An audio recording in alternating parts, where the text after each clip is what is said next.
actually began to manufacture the vaccine before we had had the first case in this country. Before we had had the first case in this country.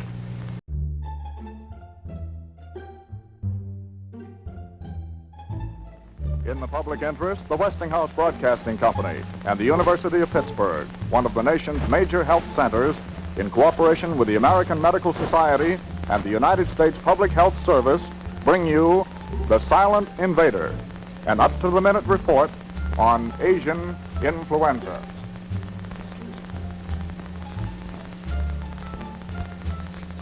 How do you do? I'm Carl Ives. Throughout history, mankind has been forced to wage many battles in order to protect his family or nation against misfortune, disaster, or even possible extinction.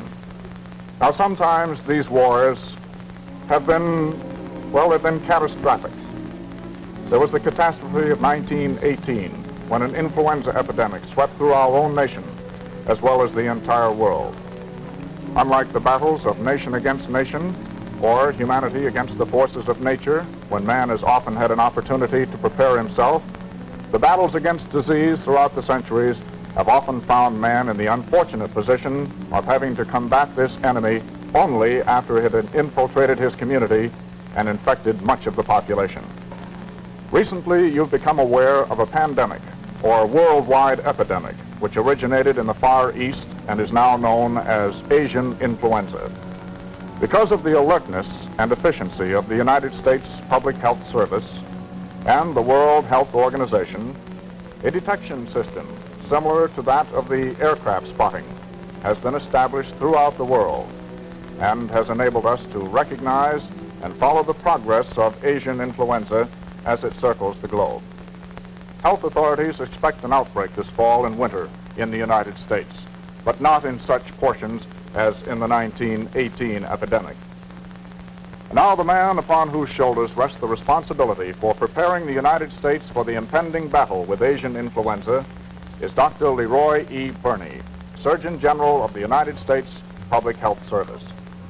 Dr. Burney, I imagine you and your staff have been gathering quite a tremendous amount of material on Asian flu. Now, it seems to me that everybody I know has had and has talked about influenza, but I don't think anyone really knows what it is. Well, Carl, it's one of the upper respiratory infections, something like a cold, only it's caused by a flu virus.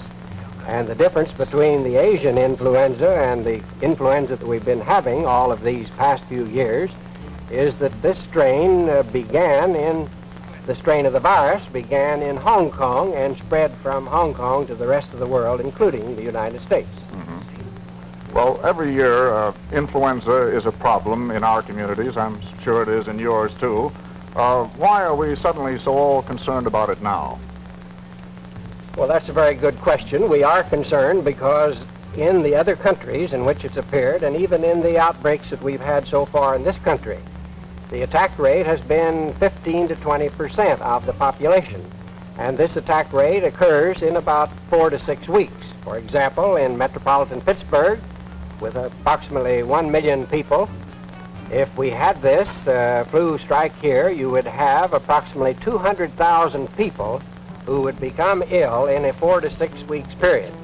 And this, of course, would make a tremendous impact upon the economy of this particular area. That's understandable. Well, we've all heard of outbreaks here in this country, Dr. Burney. Exactly how far has it spread? Well, it's spread all over the United States. The first cases occurred, surprisingly enough, on the East Coast rather than on the West Coast, among Navy personnel at Newport, Rhode Island.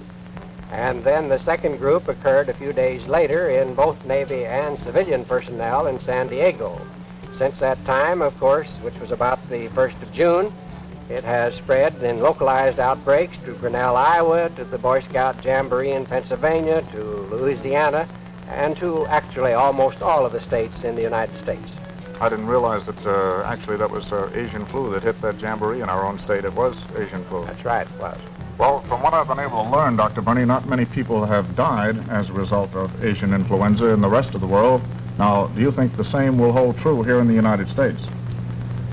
We have the belief now, based upon the experience of Asian influenza in the other countries in South America at the present time, where it is in epidemic proportions, and as a result of the outbreaks in this country so far, that it is a mild infection and with a very low mortality rate, and we believe that it will continue to be both a mild infection and have a very low death rate.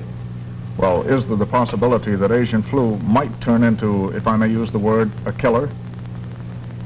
Well, that is a possibility, of course, and that has happened in preceding years when we have had epidemics. Back in 1888 when we had a large epidemic, and then many of us recall the 1918-19 epidemic when we had a mild influenza epidemic in the spring of 1918, and then in the fall we had a large outbreak of very virulent influenza followed by serious complications, and then another wave hit us in the February or March of 1919.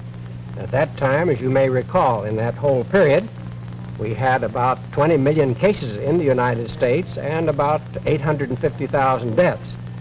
But I would like to add that conditions are quite different now than they were then. In the first place, we have a mild strain of influenza, not a virulent strain. In the second place, we have the antibiotics to combat any complications that might arise, which we did not have in 1918. Mm-hmm. Well, Doctor, with the disease spreading so rapidly, what exactly now are we doing to combat it? Well, actually, Carl, we are trying to do three things. One is to develop as rapidly as possible the only preventive agent that we have against influenza, and that is the vaccine against this particular strain of the vaccine, of the virus. And that is being done in 6 of the large pharmaceutical manufacturers of this country. The strain was collected by an alert U.S. Army medical team in Tokyo and sent back to this country, and then given to the U.S. Public Health Service. We distributed to the manufacturers, and they in turn actually began to manufacture the vaccine before we had had the first case in this country. Actually began to manufacture the vaccine before we had had the first case in this country. So now our job is to get more of that vaccine available and to get the public to use it. Number 2, we have to be prepared to take care of the individuals who become ill. And we have been working since early June with the American Medical Association, the American Hospital Association, state and territorial health officers, voluntary groups, and others to prepare for taking care of those who become ill. And finally, the matter of having an alert and an informed public, one who will be aware of the facts without being unduly alarmed. And certainly this program of the Westinghouse Broadcasting Company is a good example of public service, to have an alert but not an alarmed public. Well, Dr. Burney, you and your public health service crew, if I can use that word, crew, have certainly seemed to make great strides in order to get us ready for this possible epidemic in such a very short time. Well, we've had a lot of help, I can assure you, Carl, in doing this. It hasn't been a one-man or one organization show. As I said previously, we have had the full cooperation and support of the American Medical Association in both the educational as well as the medical care part, and then in working with the manufacturers to get them to manufacture the vaccine and to stop other activities and to build up their staffs. I think we can all be proud of the industry which we have in this country. It's another example of the know-how and the expeditious way in which free enterprise through our American industry can do a good job. The vaccine, or the virus, was given to the industries about the middle of May, and within 3 months, vaccine was being released through our National Institutes of Health as being both a safe and an effective vaccine, and that seems to me a good example of both teamwork and a very expeditious work by the manufacturers. Another example of this teamwork, and to illustrate that this isn't a one-man show, is if we have with us this evening, I'd like to present to you Dr. James A. Crabtree, who's Associate Dean of the University of Pittsburgh Graduate School of Public Health, who will discuss how Asian influenza has spread throughout the world. Well, thank you very much, Dr. Burney, and I'm awfully glad that Dr. Crabtree is here with us tonight, too. How do you do, Dr. Crabtree? We've been discussing the fact that this Asian flu has covered a lot of territory in a short time, but I would like to know, how did it all get started? Well, the exact point of origin of the influenza virus is, of course, not known. But the current epidemic had its beginning, as Dr. Burney indicated, in Hong Kong and Singapore. This was in early April. By mid-April, the disease had become indeed epidemic in both of these cities and remained so throughout the rest of the month. From Hong Kong and Singapore, the disease rapidly, in early May, moved to the island of Formosa. And here, it's estimated that as many as 500,000 people were attacked within a relatively short time. From Formosa, also during the month of May, the disease next made its appearance in Borneo and Japan. And from the major shipping centers from these several areas, the disease very rapidly scattered into such widely separated places as Malaya, Indonesia, India, Guam, and the Philippines. The first cases also in late May, the disease was reported as far away as Australia and on board several ships en route from Australia to San Francisco. The first appearance of the disease in the United States was on June 2nd. This date is important because it means only a short 6 weeks from the time the first cases were reported in China, they occurred in the United States. This indicates the great rapidity with which influenza and influenza-like diseases can spread over the world. By mid-June, this disease had practically circled the globe, including Southeast Asia, Southwest Asia, the Middle East, Europe, Australia, and North America. Late in June, the disease made its appearance in North Africa, introduced probably by the Muslims returning from their pilgrimages to Mecca. So that finally in early July, the disease made its appearance in Chile, in South America. So that in 3 short months, every continent on the globe had been involved in this great pandemic.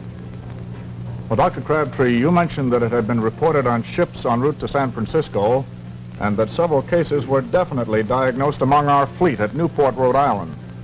Now, wouldn't it have been comparatively simple to have isolated these known cases and prevented the spreading of them and kept them from coming in at all? Unfortunately, not so simple, for the reason that quarantine against influenza is not effective. Had it been possible for all of the cases on board these ships to have been isolated, it would have had little effect on the actual spread of the disease, because undoubtedly there were many more people on board these same ships who, by reason of a more recently acquired infection, would have shown no symptoms whatever of the disease, and therefore they could not have been readily identified if they were passing through a quarantine station. I see. Well, Dr. Burney mentioned that we had approximately 25,000 known cases in this nation. Are they all bunched in one area of the United States, or has the virus spread all over? The virus is spread all over. We have some maps here in the studio that the television audience can see, which graphically shows how the disease has spread in the United States, starting from Newport, Rhode Island, and the West Coast. During the month of June, the disease had spread to Salt Lake City, Utah, to Grinnell, Iowa, to Cleveland, Ohio, and a few cases along the East Coast.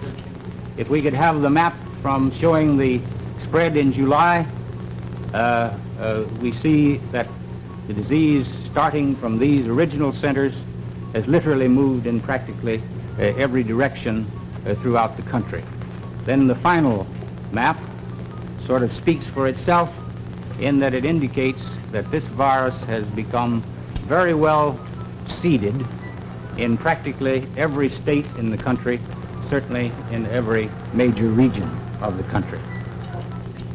Well, I think I've got a pretty good idea of how influenza spreads, Dr. Crabtree, but I'm still wondering about the virus itself.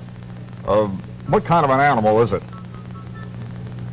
Well, Carl, I'd like to present to you one of our staff from the National Institutes of Health of the Public Health Service, Dr. Darlin Davis, who is the Associate Director of our National Institute of Allergy and Infectious Diseases, and ask him to answer this question and any other scientific questions that you might have. Well, fine. Thank you again, Dr. Burney. Dr. Davis, awfully nice to have you take your time and come see us tonight.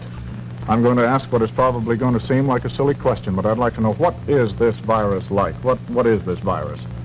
Well, to begin with, Carl, influenza is a specific disease caused by a specific virus.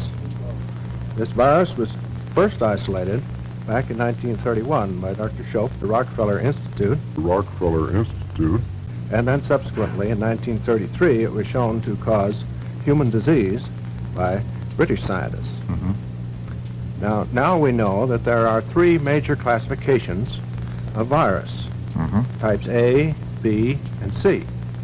And more recently, a new type, a fourth type, D, has been described in Japan. Well, this A, B, C, and D, is this fourth type, the D type, is that the Asian flu? Or No. You said something No. about it being related to type A. That's No. what confuses me, the A, B, and C. No, the type A influenza is the influenza which commonly causes epidemics and pandemics at intervals throughout the recent years. Now, the Asian type of virus is a type A, and it causes the kind of disease which we have had in recent years. So, now, however, the antigenic composition of this Asian type is different from that which we have described in the more recent strains, so that a person who is immune to the older strains is probably not immune to this new strain. And thus, the vaccines which have been developed in the recent years by Drs. Francis Salk and others have probably no effect on this invader from Asia. Well, I guess this is one of the reasons I never get into medical school. So new vaccine has to be made each time a new strain comes along. That is correct, is it? Yes. I mean, that explains why we don't have this vaccine in stock, the live vaccine in stock. Yes. That is right. Well, I think everybody's been hearing a good deal about the Asian flu story, but will a person know if he has Asian flu? If so, how? Well, I think he will know. Sometimes his physician finds it a little difficult to diagnose it because the symptoms are similar to those caused by other respiratory viruses or actually respiratory bacteria. So that to be absolutely certain, we must use laboratory methods to make a specific diagnosis. Now, these are generally of two kinds. One is the actual isolation of the virus, or the second is the demonstration of antibodies which appear in the blood of the person who, while he has the disease. Now, this often takes a little time, and it really doesn't help the patient's physician very much, but it is important for us to know what kind of disease is prevalent in the community and to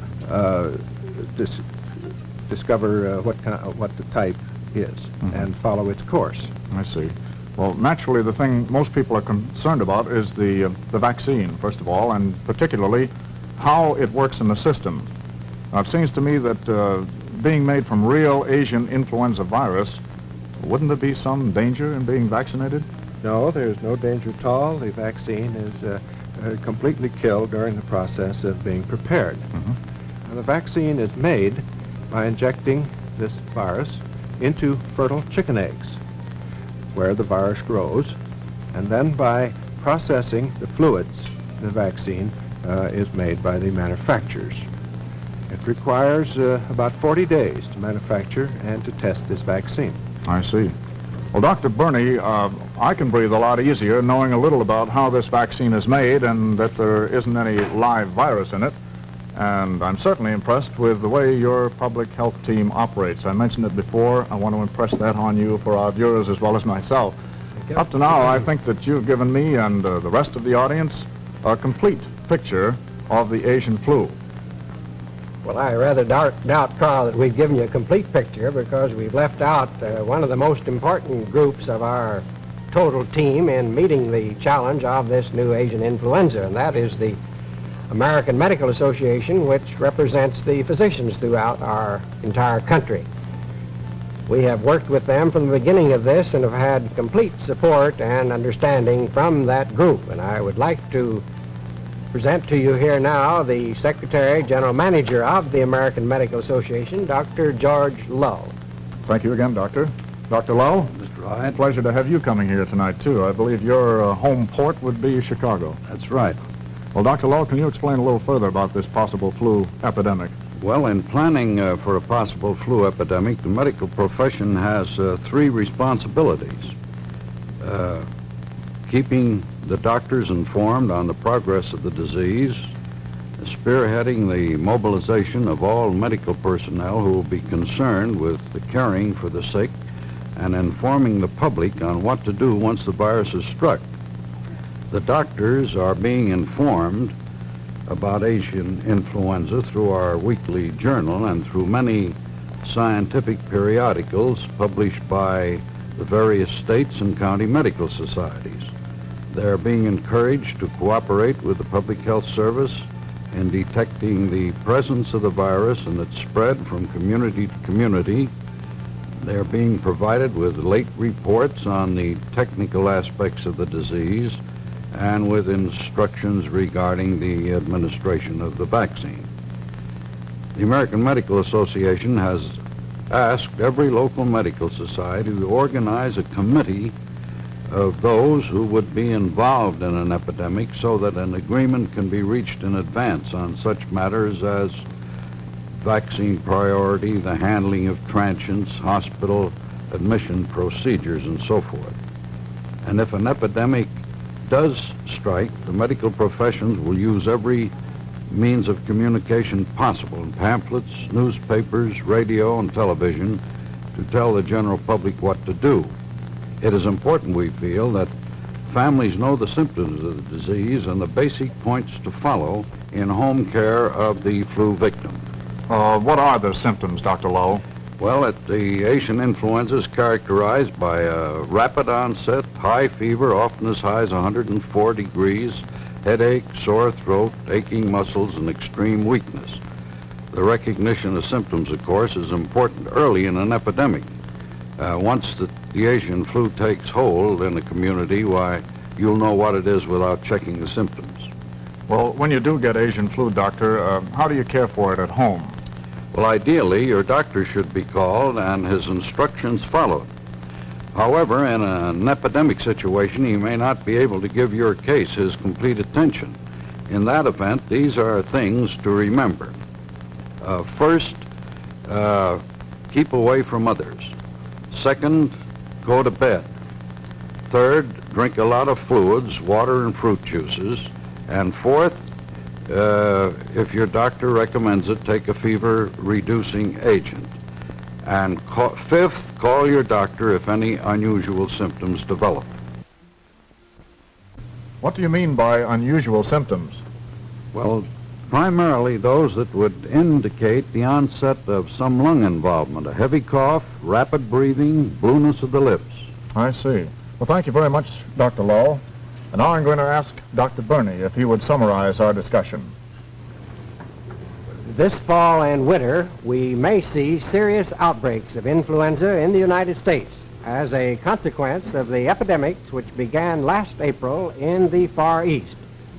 Unlike similar instances in the past, however, we believe that the size and severity of the epidemics can be minimized in this country.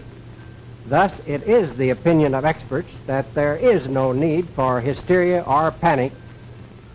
The influenza is concerned, in the first place, we are prepared for the invasion, and in the second place, we now have the means through a new vaccine to help prevent this influenza. Perhaps the story of infection by influenza virus can best be summarized in this manner. There is a pandemic, a worldwide epidemic of Asian influenza, which has attacked most of the nations of the world. Laboratory tests have shown that it definitely has reached the United States, attacking both military and civilian personnel. The virus causing this influenza has been isolated and recognized as a member of the familiar type of A virus. An effective and safe vaccine has been developed as a preventive and currently is in production by 6 pharmaceutical houses in this country. At the present time, Asian influenza can best be classified as a mild virus disease which attacks many people but has a very low death rate. Experts say that it is probable that an epidemic will occur in this nation sometime between late fall and early winter. For the first time in history, a nation, our own United States, is in the fortunate position of being ahead of an impending epidemic and thus has had the time to organize for an all-out offensive against Asian influenza. There is always the possibility of an increase in virulence of the infection as the epidemic increases. However, the new vaccine has been proven effective in controlled studies conducted by the military and should be an excellent weapon to combat the disease if the epidemic progresses. When the vaccine is made available for public use, the Public Health Service and the American Medical Association hope that the nation as a whole will participate in a voluntary program of vaccination against the prevalence of this influenza. Rest assured that there is no need for alarm, panic, or hysteria. If there is a change in the situation, you will be informed immediately through the public education channels of your American Medical Association, United States Public Health Service, and state and territorial health officers. This program, by the way, which is the result of the combined efforts of organized medicine, private industry, and education, is an excellent example of the type of public information and education we are setting up. In closing, I would like to urge you to make use of the new vaccine when it becomes available, knowing meanwhile that you will cooperate with the medical profession and the public health authorities if it becomes necessary to set up priorities for those groups responsible for public welfare and safety and who must continue their important services if others of us are temporarily incapacitated by Asian influenza. Well, Dr. Burney, I'm sure I speak for all who have been with us during this program when I say how much we appreciate all of you gentlemen taking your valuable time to come here so that we might be better informed on Asian flu and what is being done about it. Participants on tonight's show have been Dr. Leroy E. Burney, Surgeon General of the United States Public Health Service; Dr. James A. Crabtree, Associate Dean of the University of Pittsburgh, Graduate School of Public Health; Dr. Dorlin J. Davis, Associate Director in charge of research of the National Institute of Allergy and Infectious Diseases, United States Public Health Services; Dr. George F. Lull, Secretary and General Manager of the American Medical Association.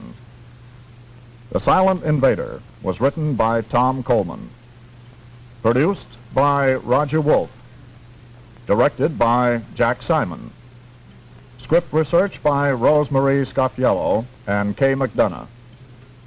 The Silent Invader has been brought to you as a public service by the Westinghouse Broadcasting Company in cooperation with the American Medical Association, the Public Health Service of the U.S. Department of Health Education and Welfare, and the University of Pittsburgh Health Center.